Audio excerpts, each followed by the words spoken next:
Welcome back to That's Not Proper, and I'm your host, Corey Asuncion.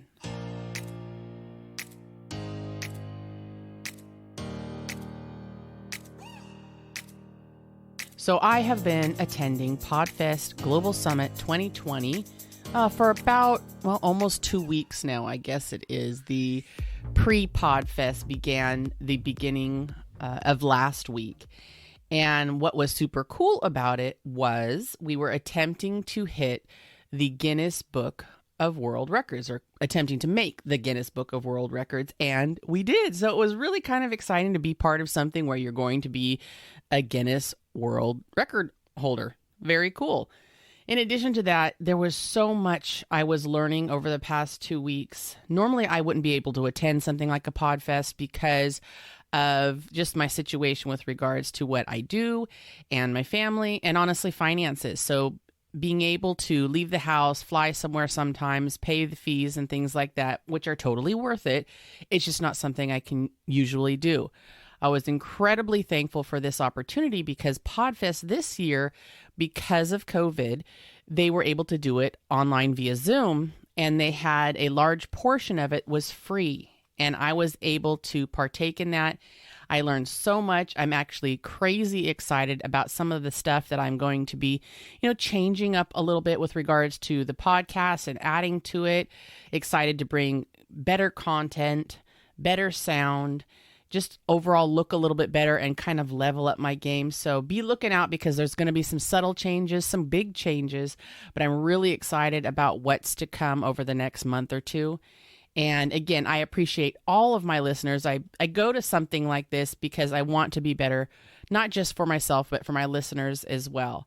And so I appreciate you all very much. Thank you for listening. And please remember to interact with me on things like Instagram and Facebook and my website where you can comment. Let me know what you want to hear, what you'd love to see a little bit different, things like that. Tell me what you like about the episodes. I would really appreciate that, and it helps me create content that is better and more geared towards something you want to hear. The past few weeks, I've been really considering the changes that I've made in my life over the past, 8 to 10 years, and the changes in what I believe, in my lifestyle, and in how my process is just even throughout the day. I've been really considering it a lot, with regards to the podcast as well, and relating that to myself and how I progress. And for years, change to me felt not necessarily foreign, but aspects of it, especially with regards to myself and what I believe, it felt like it was wrong. And so I rejected it, or I feared it, and I struggled with it. And to be totally honest, change is still hard for me sometimes. It's something I'm coming to understand is okay. And so I wanted to do this episode because I wonder about other people out there that are feeling the same way that I'm feeling. There's so many big changes that happen over the course of your life, and sometimes we recognize them and sometimes we don't. But when you grow up in a situation where your beliefs are supposed to be a certain way, very firm and very founded, and there's even phrasing that makes you feel as though you aren't supposed to change in any way. There's phrasings that are told to you. And so you feel as though if you feel anything different, that maybe you're wrong, something's wrong with you. And so over the course of the past several years, and very recently, I'm recognizing this as fluidity.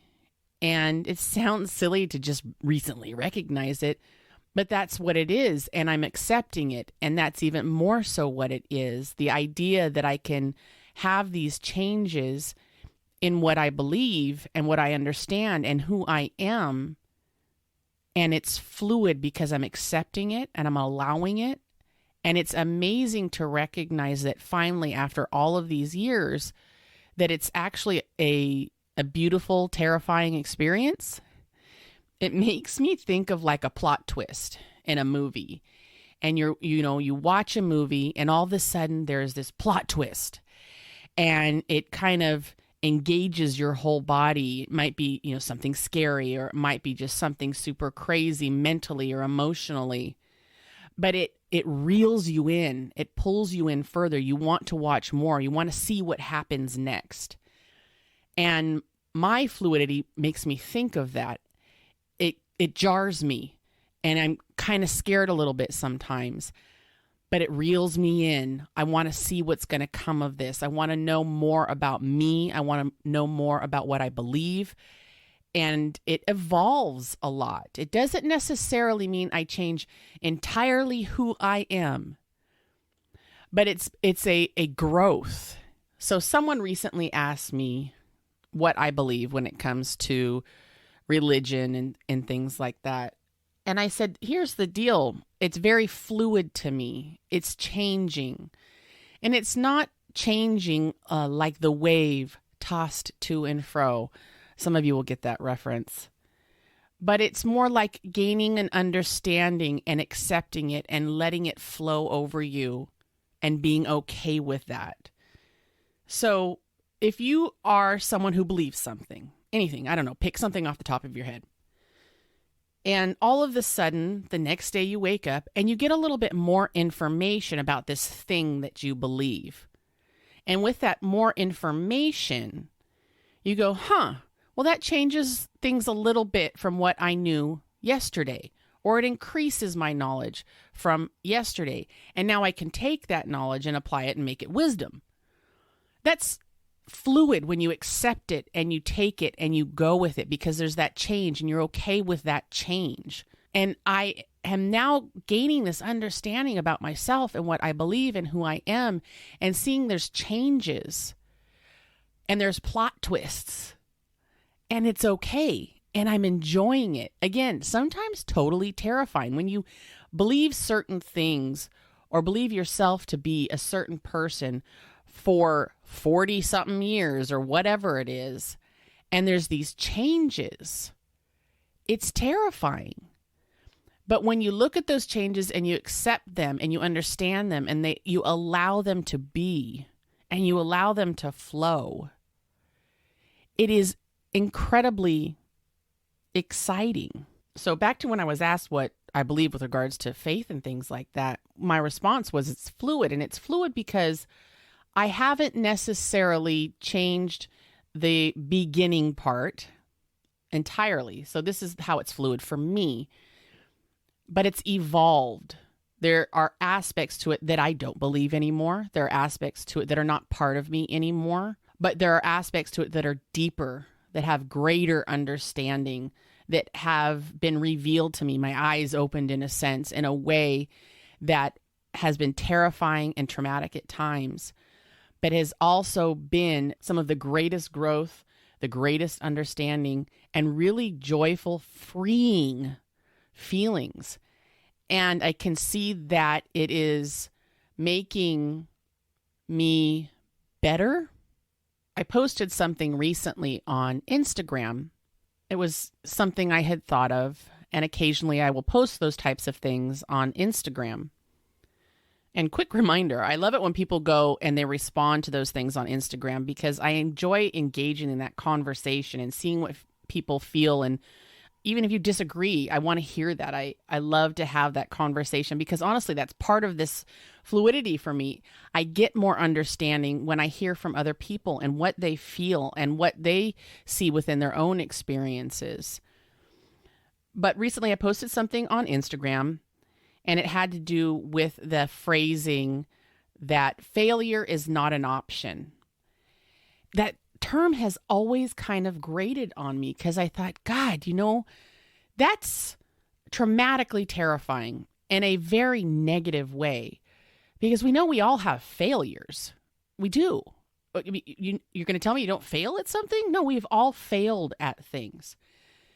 But if you take a moment and look back at those failures, and if you were able to get through that failure and maybe create something new, maybe it was you started out a job and you failed at it and it wasn't for you and you had to move on, or a business, or you failed in a relationship, but you had to move on. And in that really painful time, you've learned things about yourself, you've learned things about other people, you've learned things about your profession or your business or your religion. And through that, you've gained this understanding, and it's allowed you, once you allow it to, flow through you and change. And those things are such excellent lessons for growth, that failures can't always be looked at as finite, just like we aren't necessarily finite. We are fluid. And so I love the ability to look at a failure, because I do not like to fail. I don't like to be wrong. I don't like to fail. And a lot of that has to do with the fact that it meant some change. And I didn't do real good with that. Remember, I said that before. But now I can look at times when I've failed or when I have viewed it as failure. And I can also see, wait a second, you know what? There was some change there, and I allowed the change. It hurt. That change kind of hurt, but it became something so much greater. And it, like I said, again, that's the fluidity of it. That's the fluidity of that change in myself and in my being and in what's around me and in my understanding. And it can be so powerful. But when we look at things as very, very finite and they have to be set like this and they cannot change, even like with our experiences with other people and how we do things, when we set that line that cannot be crossed with regards to how we do things and how we view things, we are not allowing that fluidity of change. And we can't really grow in that. And so for me to see that I have grown and that I can grow more and I can understand more and it can be deeper, that's amazing to me. And this term fluid and fluidity, you're hearing it a lot more. I don't know, 10 years ago, I probably never even really recognized that term when you're referencing someone's self. Fluid, I'm thinking of pouring a glass of water over. Oh, look, here's a fluid. But now when you hear it, it makes so much sense to me. And it makes me wish I had understood these things many years ago. Kind of a bummer. But then again, I can look back and say, well, had I not paid attention, I wouldn't have had all of these experiences to look back on and go, aha, that's why. I see it now. There is change. That's good. It's okay. I do not have to be finite in absolutely everything. There's a fluidity in age and wisdom. It's not really enjoyable sometimes. I'm going to be real honest. When you go from 25 and you wake up one morning and you're 47 and there's gray hairs and extra weight and sagging body parts, you aren't real thrilled with that. I'm going to be real honest. We can all talk about body positivity, which I think is incredibly important, but it doesn't change the fact that you look at yourself and kind of go, well, that's different. Not necessarily something I appreciate. And as difficult as that can be, there is a fluidity with also your mindset as you get older. And maybe that's what some of this change has to do. As I got older and, you hear things like, oh, when you grow up, you get older, you're going to understand things differently. And there is validity to that.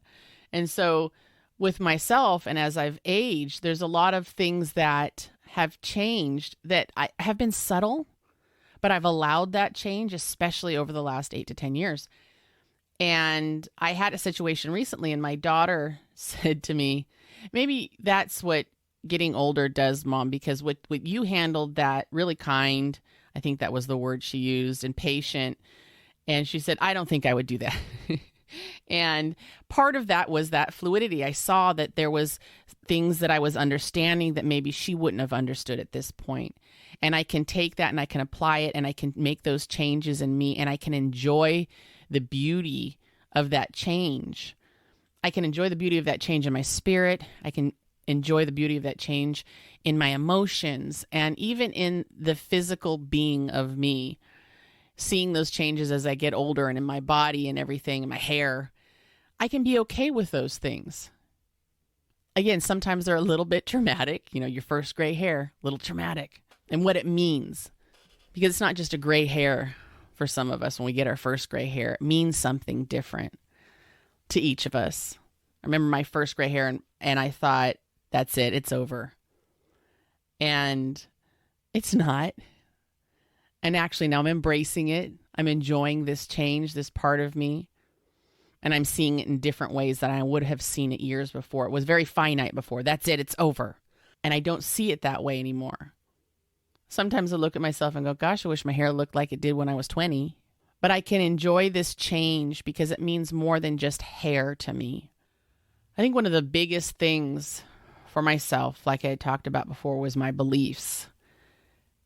And I always thought that I had to believe the same exact thing, and that if that changed, then I was a liar, that I was a fraud, that I was a hypocrite maybe. And so I rejected it. And it honestly really burdened me, because I would hear things and reject them without even attempting to gain this understanding and this knowledge. And when I allowed myself in my mind, body, and spirit to be fluid, to accept these things and to allow this change, so freeing. And I realized it doesn't have to be finite.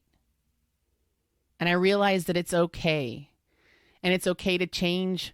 And it's okay to share that change. What I understand today may be very different tomorrow.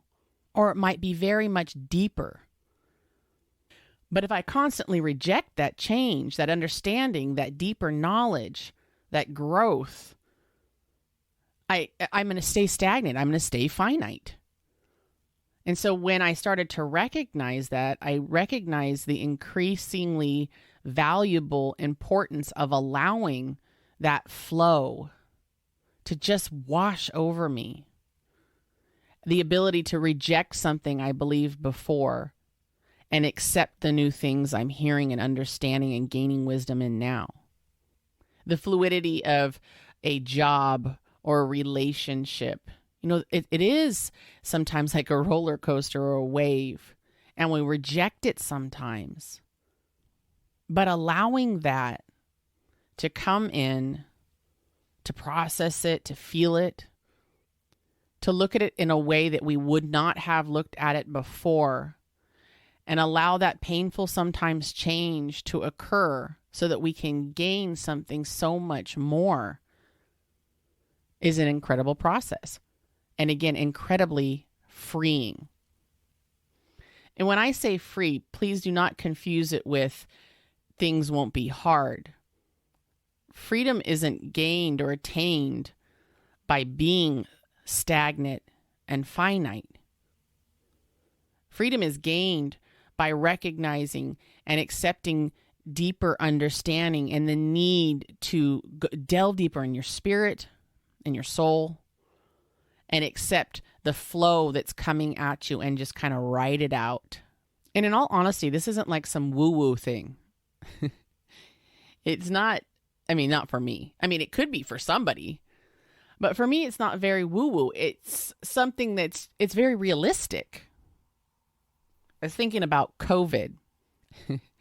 And again, on Instagram and Facebook, I had shared something with regards to if COVID has taught me anything, it's that I have control of absolutely nothing.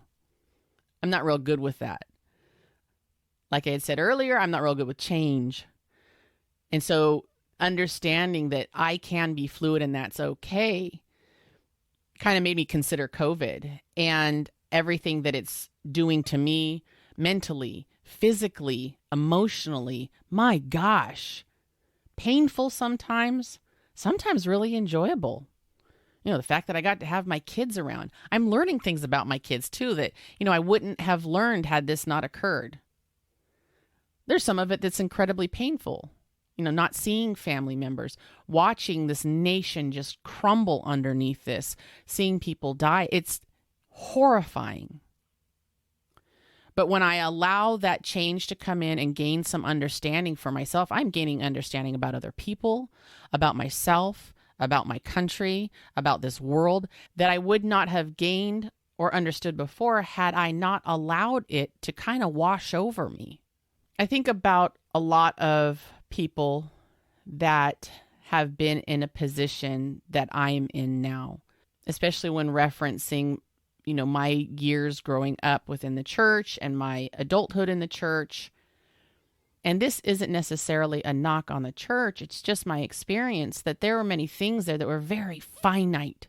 And it was a burden And now I feel so free, recognizing that, wait a second, I can have a deeper understanding and that I can evolve and change. And I can let that just flow through me in a way that is freeing, and I can share it with somebody else. If anything, what I've gained from understanding that I can be fluid and it can be okay is I've gained this ability to look at the changes that I see coming at me, even the painful ones, let them wash over me, and keep an eye out for the change, keep an eye out for the greater understanding, and share it, because I'm not alone. I wish, again, that I had known these things before. I feel like it would have changed so much. But then again, would I have these understandings, these experiences, these failures that allowed me to gain some great understanding of varying things? I've learned gaining this understanding with regards to my own fluidity is that each person's experience is very different, and that's okay. But when we can share these things with each other, it creates this community, this ability to say, hey, we're experiencing these changes. We're letting them roll on us, and we can share them, and we can be a better unified community. And I love that. Not everything has to be so finite. I don't have to be finite. So if anything, I encourage you to look at yourself spiritually, emotionally, your soul, physically, your family, and realize it doesn't have to be finite. It can be fluid, and that's okay. And then it's okay to have a firm opinion on something and then go, wait, I need to accept the change. I need to take a look at it because I can grow from this. It can be better. Things can be better. Thank you so much for listening to this week's episode of That's Not Proper. I encourage you to tune in next week for next week's episode. But in addition to that, check out my website, that'snotproper.com. And I really encourage my listeners to engage with me. You can email me, Corey@that'snotproper.com. But you can also check me out on Instagram, Facebook, and Twitter, and engage with me there. Comment on the things that I post. I want to hear your feelings with regards to these different episodes. And I want to know what your thoughts are, what your beliefs are, what your changes are. Or maybe if there's something I said you don't really care for. I want to hear it.